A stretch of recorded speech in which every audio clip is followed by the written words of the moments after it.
Câmara dos Representantes dos Estados Unidos aprovou o mega pacote proposto pelo governo Donald Trump. Agora a lei segue para a sanção do próprio presidente dos Estados Unidos. Na Câmara, a proposta foi aprovada pelo placar apertado de 218 a 214, com 2 deputados do partido de Trump, republicanos, votando contra o pacote, batizado de One Big Beautiful Bill, um grande e bonito projeto. A Mariana Sanches está conosco ao vivo de Washington, assim como o Ricardo Couto aqui em São Paulo. Boa tarde aos dois, bem-vindos. Mariana, conta um pouco mais sobre esse projeto, Tem uma parte que foi bastante, digamos assim, elogiada, que é a parte de não taxar mais as gorjetas, que podem ser o salário dos garçons que trabalham aí nos Estados Unidos, mas tem um corte expressivo também em programas sociais, Boa tarde. Boa tarde, Diego. Boa tarde, Couto. Boa tarde a quem nos acompanha. É isso mesmo, Diego. O projeto de lei chamado de One Big Beautiful Bill pelo presidente Trump, que nada mais é do que o seu grande pacote de políticas públicas, que tinha mais de 900 páginas, o que a gente chamaria no Brasil de uma lei ônibus, foi aprovada pela Câmara dos Deputados dos Estados Unidos nessa tarde, depois de ter sido aprovada pelo Senado há 2 dias, e ela segue para a sanção do presidente Trump amanhã, no dia da independência dos Estados Unidos, 249 anos de independência, que era justamente o prazo que o Trump tinha dado para que essa lei fosse aprovada. É o projeto mais importante do governo até agora, no qual ele vai cumprir uma série de promessas eleitorais que ele fez. Uma delas, como você citou, é justamente acabar com o imposto sobre as gorjetas, de garçons. A gente lembra que aqui nos Estados Unidos é praxe deixar 20% sobre o valor da conta de um restaurante como gorjeta, e essa gorjeta vai sempre diretamente para os funcionários do restaurante, e às vezes é o único salário que eles têm, não existe nenhum fixo, Então eles dependem justamente dessas gorjetas, e incidir assim imposto sobre essas gorjetas. O Trump fez uma promessa na campanha para retirar, e retirou esse imposto. E essa lei, ela é uma lei muito interessante, Diego, porque de alguma maneira ela mistura o clássico dos republicanos, um quê de Ronald Reagan, ao cortar impostos como o imposto à gorjeta, mas especialmente os impostos das isenções fiscais para ricos, para empresários, para grandes setores, enfim. É uma lei que vai cortar muito a arrecadação, mas tem um quê de populismo, ao justamente cortar também nas gorjetas, que é esse dinheiro miúdo, mais da base do Trump, que a gente lembra que, ao contrário dos republicanos clássicos, venceu na faixa da população mais pobre do país, que tem até $50 mil de renda anual. Então o Trump fez essas entregas, mas, por outro lado, vai cortar 13 milhões de pessoas do chamado Medicaid, que é o programa de saúde pública que existe aqui nos Estados Unidos, que foi criado pelo Obama. Não há modos de financiar esse programa. Na verdade, a proposta do Trump foi, então, por um corte aí bastante grande. Um corte também nas chamadas food stamps, que são, na verdade, uns vales comida, vale refeição, para as pessoas de baixa renda. E também cortes, viu, Diego, tanto para veículos elétricos quanto para placas solares de produção doméstica de energia elétrica, o que tem sido muito criticado, não só por pessoas que são a favor da sustentabilidade do planeta, mas até por economistas de direita que dizem que, com o advento da inteligência artificial, é necessário cada vez mais energia elétrica, fontes seguras de energia elétrica, para poder treinar esses modelos de inteligência artificial. E, ao cortar investimentos e subsídios para isso, o Trump acaba fragilizando uma indústria que poderia ser central aí para produzir isso para a economia americana, e pode acabar ficando atrás da China. Quem disse isso, inclusive, foi o Elon Musk, o ex-grande aliado de Trump, que nos últimos dias passou aí em campanha contra a lei de Trump, porque é uma lei, Diego, que vai colocar na dívida dívida pública americana pelo menos mais 3 trilhões de débito. Isso quer dizer o seguinte, que os Estados Unidos vão chegar próximos de 33 trilhões de dívida pública. Quer dizer, vão ter que lançar ainda mais títulos da dívida, só que, ao contrário do primeiro mandato de Trump, atualmente os juros do Banco Central são 3 vezes mais altos, o que quer dizer que o governo vai ter que gastar cada vez mais do seu orçamento para pagar a dívida, para pagar juros de dívida, para rolar essa dívida. Uma situação, aliás, que o brasileiro conhece muito bem, com os juros e os títulos de tesouro que o Brasil emite, né? Claro, aqui nos Estados Unidos o juro ainda é menor, mas isso vai ser um desafio para frente aí para o crescimento da economia americana, Diego. Pois é, e a Casa Branca, para tentar engajar com o público interno, produziu um vídeo com uma espécie de propaganda desse projeto do Trump. Veja. Are you tired of government promises falling flat? Do you go through an outrageous amount of stress just trying to get by? Then bump it up with the One Big Beautiful Bill and get that relief fast and easy. The One Big Beautiful Bill is the incredible bill that gives you peace of mind and puts money in your pocket every time. It's both big and beautiful. With no tax on tips, no tax on overtime, no tax on Social Security, and more. Just look at the difference. Amazing! The One Big Beautiful Bill will benefit you everywhere, every day. Bom, o Couto, propaganda o Trump sabe fazer, né? Deixa eu vir aqui para essa câmera para dar oi para o Couto e oi para a Letícia. Boa tarde para os dois. A Letícia Casado está conosco também. Couto, o programa traz alguns benefícios, mas tem essa questão da dívida pública, né? Que a gente sabe que é enorme. Vai cortar programas de saúde para pessoas de baixa renda, e vale lembrar que não existe serviço de saúde pública nos Estados Unidos, né? Para quem vai fazer uma cirurgia, às vezes fica devendo a vida toda, né? A gente tem casos assim lá nos Estados Unidos. Boa tarde para você. Boa tarde, Diego, Mariana, Letícia. É isso mesmo que a Mariana contou. Aliás, estou impressionado como ela domina todos os assuntos nos Estados Unidos com tão pouco tempo que ela está como correspondente lá, e é muito serviço para ela na chegada aí. Essa propaganda do Trump que nós vimos aí agora vai mostra que o perigo está justamente aí. Ele cumpre as promessas de campanha. E esse pacotaço aí, o mega pacote, é um exemplo disso, né? Ele mostra algum benefício para os menos abastados, mas, na verdade, é um pacote que foi feito para os bilionários, para isentar imposto às grandes empresas. E só teve um grande dissidente nessa história aí, que a Mariana já citou, o Musk, né? O Musk rompeu com o Trump por causa desse pacote. Então, eu queria saber da Mariana como é que fica o Musk agora, porque falaram até na deportação dele, e hoje eu li uma matéria na Folha que ele está criando um novo partido, ele quer criar um novo partido, já tem até nome, chama América. Como é que está isso, Mariana? É verdade, Couto. Na verdade, o Musk começou a falar sobre um novo partido quando ele brigou pela primeira vez ali com o Trump no começo do mês passado, justamente por causa dessa lei orçamentária que, enfim, além de aumentar muito o déficit, algo que o Musk é muito contrário, ele é a favor de um Estado mínimo, além disso, também cortava o subsídio diretamente para ele, Musk, né? Já que ele é o dono da Tesla, que já foi líder mundial aí na produção de veículos elétricos, né? Então, atingia diretamente o bolso do Musk, né? Mas o Musk tem esse projeto de criar um novo partido agora. O Trump chegou a dizer que as pessoas não devem ser paniquentas e entrarem para essa terceira via aí. E, historicamente, Couto, terceiras vias aqui nos Estados Unidos tem quase nenhuma chance de dar certo. E por quê? Porque o modelo eleitoral deles favorece o bipartidarismo. São disputas distritais em que o voto é majoritário. Quer dizer, o país é dividido em vários pequenos distritos em que as pessoas vai haver ali a disputa entre candidatos majoritários, né? Quer dizer, e quem ganhar mais votos leva o distrito inteiro. É diferente do sistema de listas, que é o que elege os deputados no Brasil e que tende a uma maior fragmentação partidária, né?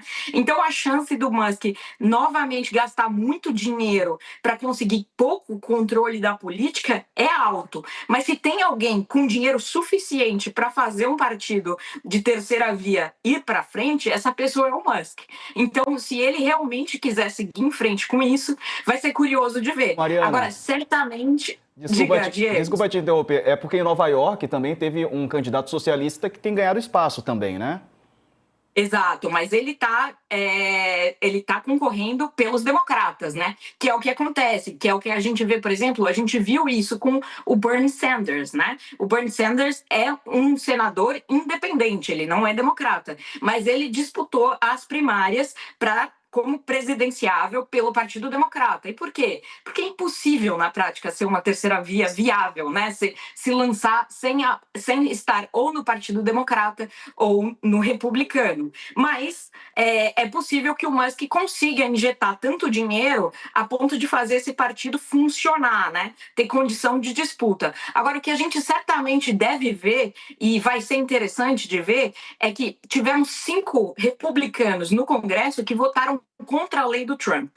E o Trump, a gente sabe, costuma perseguir quem o trai, quem vota contra ele, né? Então, ele já criou, por exemplo, comitês políticos nas áreas desses políticos para tentar fazê-los perder a primária da eleição de meio de mandato em 2026. Mas o Musk, por outro lado, prometeu financiar esses republicanos. Então, a gente vai ver esses dois se enfrentando, muito provavelmente no ano que vem, pela primeira vez, cada um com seus proxies, né? Como se fosse Israel e Irã aí, com suas armas. Vamos ver quem é que vai se sair melhor nessa guerra eleitoral que a gente vai ver entre Musk e Trump, que já foram super aliados, e lembrando que o Musk foi o maior financiador de campanha do Trump, né? Mudou muito rápido. Aliás, tem outro assunto dos Estados Unidos também. O primeiro grupo de imigrantes chegou a Alcatraz dos Jacarés. É o novo centro de detenção que fica localizado na região pantanosa de Everglades, na Flórida, segundo confirmou um porta-voz do Procurador-Geral dos Estados Unidos à agência de notícias Associated Press. O governo Trump não confirmou oficialmente a chegada dos detentos a esse local, pelo menos até a última atualização que a gente tem aqui no UOL. Só que autoridades da Flórida disseram durante a visita que Trump fez essa visita lá ao presídio, que prisioneiros chegariam ao local ainda nessa semana, Mariana. É algo também que gera polêmica, né? Essa prisão dos jacarés.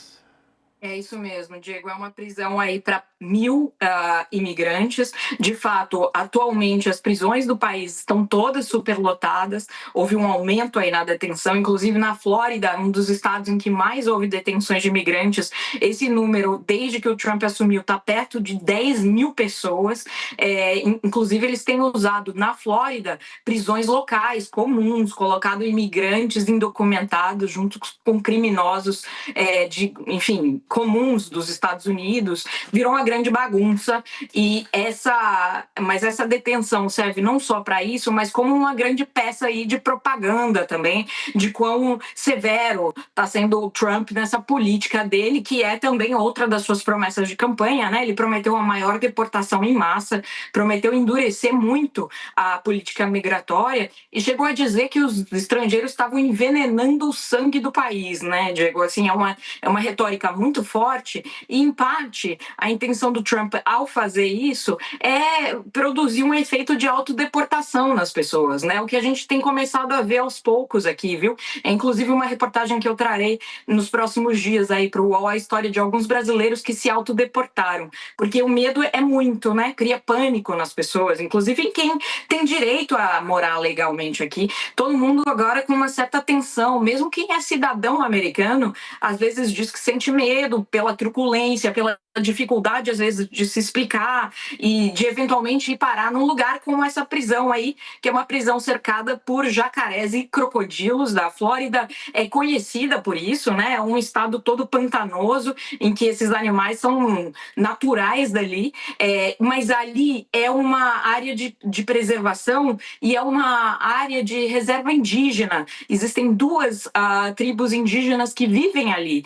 E o Trump, na verdade, ataca não só o meio ambiente, como os migrantes e os povos tradicionais ao criar essa detenção aí provisória, que além de tudo não tem nenhuma garantia de segurança contra furacões. A temporada de furacões na Flórida dura 5 meses e, como vocês podem ver pelas imagens, é uma lona muito simples que não tem a menor condição de segurar um furacão. Então imaginem vocês ter que evacuar 1.000 pessoas de repente dessa prisão para garantir a sobrevivência delas. Tem tudo para dar errado, né, Diego?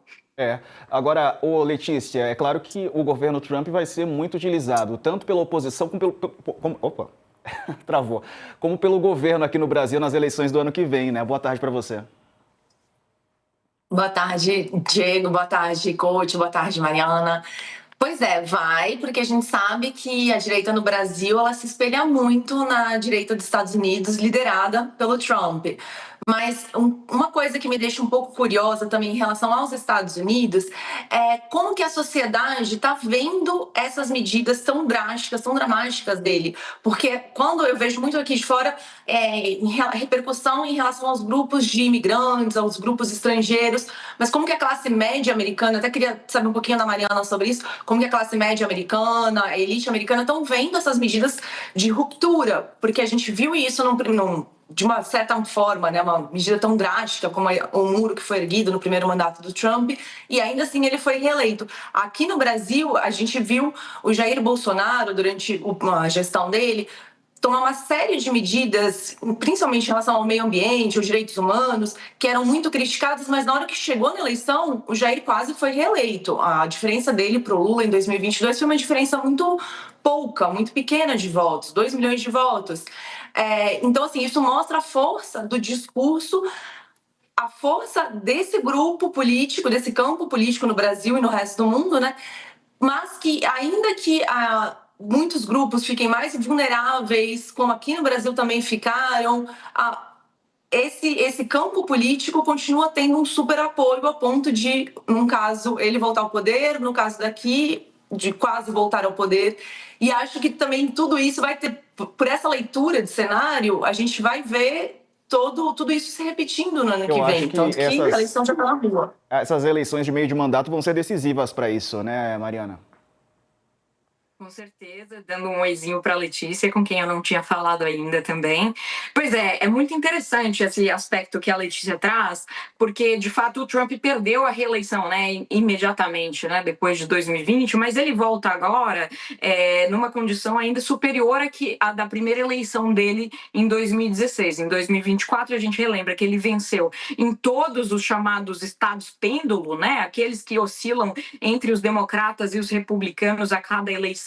E não só isso, como venceu no voto popular também, o que não é uma obrigação para o candidato a presidente vitorioso aqui nos Estados Unidos, né? A votação acontece via colégio eleitoral, que é aquela divisão de delegados por estados que vai chegar a um total, que é o total para eleger o presidente da República. Mas o Trump venceu também no voto popular, o que quer dizer que ele é o candidato da maioria dos americanos. Isso posto, esse é um país extremamente dividido e bastante estanque na sua divisão. Assim, a gente percebe que a polaridade ela se dá de um jeito que áreas inteiras do país não conversam com outras áreas.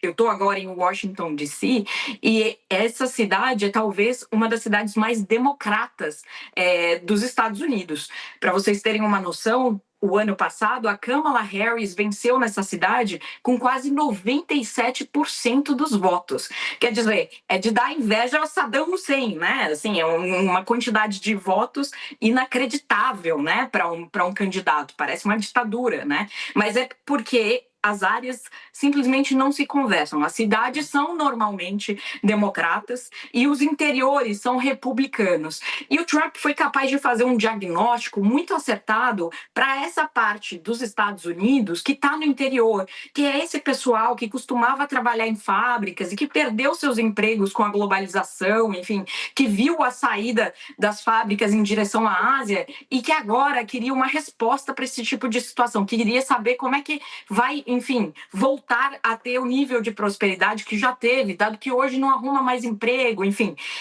O Trump acerta ao dizer a essas pessoas que ele entende o problema delas, coisa que os democratas já não fazem mais, né? E é aí que ele ganha em popularidade, além de ser muito carismático, né? De ter essa conexão com as massas e tudo mais. Enfim, apesar de parecer que já faz muito tempo que o Trump foi eleito, ele tomou posse tem 4 meses só, né? Nesse período, ainda é o que a gente considera um período de lua de mel, né? Dos presidentes, normalmente, né? Ainda assim, já teve uma queda na popularidade do Trump, ele está no ponto mais baixo, mas ali em 41%. Considerando que ele venceu com 51%, não perdeu tanto assim, digamos, né? Uma oscilação importante, mas enfim, ele ainda pode se recuperar. As pessoas ainda estão dizendo assim, vamos esperar para ver, vamos dar um voto de confiança, mas tem uma insatisfação, claro, ao ver, por exemplo, essas ações contra imigrantes que muitas vezes ferem as comunidades, estão retirando do país pessoas que moravam aqui há muito tempo, que tinham laços com a comunidade, prestavam serviços, que não eram criminosos. Isso provoca um choque, mas existe uma certa noção de dar um voto de confiança ao presidente e ele tem não só a maioria no Congresso, como ele está contando com decisões muito favoráveis da Suprema Corte. Então, de fato, ele está colocando o programa dele na rua. Agora, os democratas fazem uma aposta, viu, Letícia? Eles acham que essa lei do Trump que passou hoje, ela é extremamente impopular, na verdade, porque vai cortar benefícios sociais, vai aumentar o débito, isso vai ter que aumentar os juros, porque senão vai aumentar a inflação. Quer dizer, vai ser ruim para o mais pobre. Então, eles apostam que em 2026 o Trump vai sim perder a maioria no Congresso e talvez aí o jogo possa virar. Normalmente, o presidente perde a maioria ou perde as eleições de meio de mandato. Tem resultados ruins mesmo, que é quando os eleitores dizem se estão gostando ou não daquilo que eles elegeram, né? E vamos ter que esperar para ver o que o Trump vai colher aí com essas tarifas que a gente lembra, inclusive, que na semana que vem vão entrar em vigor todas as tarifas recíprocas, né? E é aí sim que a gente vai começar a ver muito provavelmente a inflação, o aumento de impostos e a briga dele com o Banco Central americano deve explodir, viu, Diego? Já está grande. Vamos acompanhar com você, Mariana. Obrigado pelas informações completas, como sempre. Um abraço, viu? O coach tem pergunta. Rapidinho, coach, diga lá. Bem rápido.